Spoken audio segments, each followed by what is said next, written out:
ഇതാ എന്റെ birthday gift. അമ്മക്കാണെങ്കിൽ വാച്ചില്ലാന്ന് വിചാരിച്ചിട്ട് കുഞ്ഞേച്ചി എനിക്കത് തരുമെന്ന് പറഞ്ഞിട്ട് കുഞ്ഞേച്ചി പറഞ്ഞ് എടുത്തു വന്ന്. പെയിന്റ് തരുമെന്ന് പറഞ്ഞിട്ട് കുഞ്ഞേച്ചി അതും പറഞ്ഞ് എടുത്തു വന്നു. എന്നിട്ട് അമ്മയ്ക്ക് വേണ്ടി വാച്ച് ഉണ്ടാക്കി. Good morning. രാവിലെ ഞാനിങ്ങനെ കിടന്ന് ഉറങ്ങുന്ന സമയത്ത് ഇവിടെ നമ്മുടെ തനക്കുട്ടി കാത്തൂട്ടി എനിക്ക് ഹാപ്പി ബർത്ത്ഡേ ഒക്കെ പറഞ്ഞു വന്നേ. പിന്നെ ഇപ്പോഴത്തെ ഗിഫ്റ്റ് ആണെങ്കിൽ ഞാനിങ്ങനെ എണ്ണയിൽ എന്തോ കൊണ്ടുവന്ന് വെച്ചപ്പോഴത്തേക്ക് ഇങ്ങനെ ആയിപ്പോയതാണ്. ഇന്നലെ വൈകുന്നേരം തൊട്ടേ ഇത് ഉണ്ടാക്കി വെച്ചിട്ട് തനക്കുട്ടി പതുക്കെ എൻ്റെ അടുത്ത് വരും. അമ്മ ഞാൻ അമ്മയ്ക്ക് ഇപ്പം കാണിച്ചു തരാം അമ്മ, ഇനി ഞാൻ നാളെ തരുള്ളൂ, ഇപ്പം കാണിച്ചു തരാം. അപ്പം ഞാൻ വേണ്ട പിന്നെ എനിക്ക് നാളെ തന്നാൽ മതി. ഇല്ല അമ്മ ഇപ്പം തരാം. അപ്പം ചേട്ടൻ പറയടി നാളെ അല്ലേ ബർത്ത്ഡേ, നീ നാളെ കൊടുത്താൽ പോരെ. ഇല്ല ഞാൻ അമ്മയ്ക്ക് മാത്രം ഇങ്ങനെ പതുക്കെ കാണിച്ചു തരാം എന്ന് പറഞ്ഞിട്ട് കൊണ്ടുവന്ന് കാണിച്ചു തരും. ഇതിപ്പോൾ വീണ്ടും രാവിലെ പൊക്കിക്കൊണ്ട് വന്ന്. അതിൻ്റെ ഉള്ളിൽ വേറൊരു ദുരുദ്ദേശം ഉണ്ട്. സംഭവം എന്താന്ന് പറഞ്ഞാൽ രാവിലെ ഞാൻ പറയണ്ട, നമ്മുടെ കാത്തൂട്ടി നെടുട്ടിയൊക്കെ പറഞ്ഞു വിട്ടിട്ട് സ്കൂളിൽ പറഞ്ഞു വിട്ടിട്ട് ഇപ്പൊ സമയം ഒരുപാടായി. അപ്പൊ പെട്ടെന്ന് കുളിച്ച് റെഡിയായി. അപ്പൊ ഇതാണ് എന്റെ പുത്തൻ ഉടുപ്പ്. ഇന്നലെ രാത്രി ചെന്ന് വാങ്ങിച്ചിട്ട് വന്നതാണ്. അപ്പൊ പെട്ടെന്ന് അമ്പലത്തിലൊക്കെ പോയിട്ട് തിരിച്ചു വന്നിട്ട് കാണാം.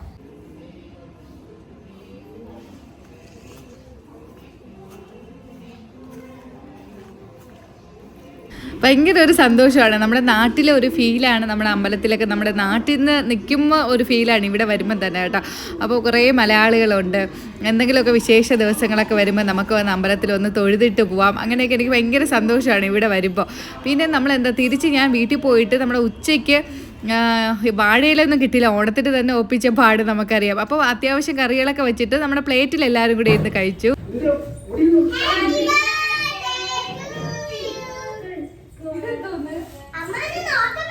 വൈകുന്നേരം ബലൂണൊക്കെ പെരുക്കാൻ സമയമായപ്പോഴാണ് കാത്തൂട്ടി നനോട്ടി ഇങ്ങനെ ഒരു ഡ്രസ്സ് കൊണ്ടുവന്നത് കേട്ടോ. ഇത് ഞാൻ ഇന്നലെ തലേദിവസം പോയ സമയത്ത് കണ്ടിരുന്ന ഡ്രസ്സായിരുന്നു. പക്ഷെ എനിക്ക് ഭയങ്കര സർപ്രൈസായി.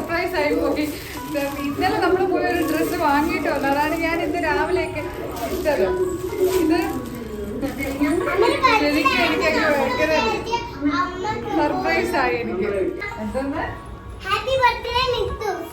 ഓ അത് അതിൽ താഴെ ഇതിൽ എഴുതിയിരിക്കുന്ന സ്ഥലമില്ല.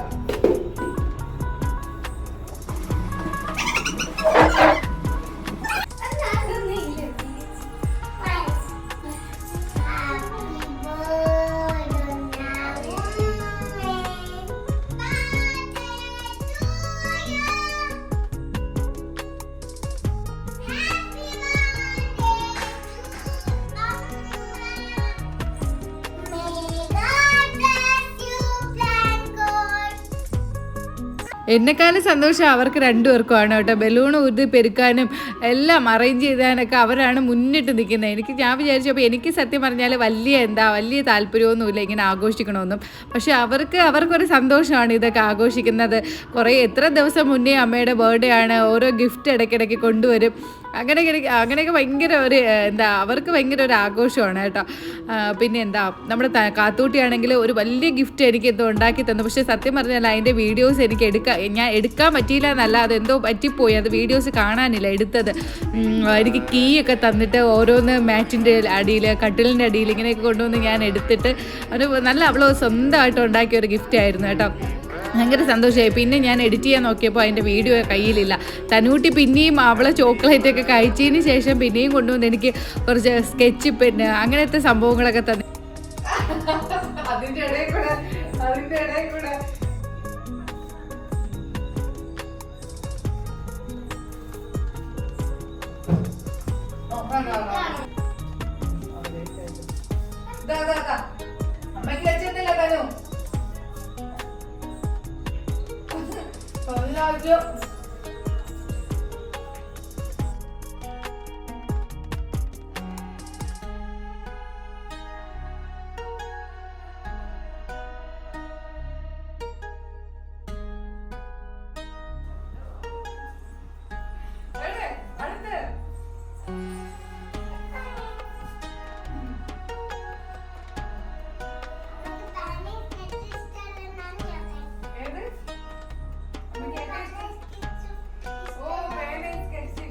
കഴിക്കാൻ വേണ്ടിയിട്ട് ഫുഡ് പിന്നെ വെളിയിൽ നിന്ന് ഓർഡർ ചെയ്ത് കേട്ടോ. ചപ്പാത്തി ഡാലും പനീറൊക്കെ ആയിട്ട് കഴിച്ചു.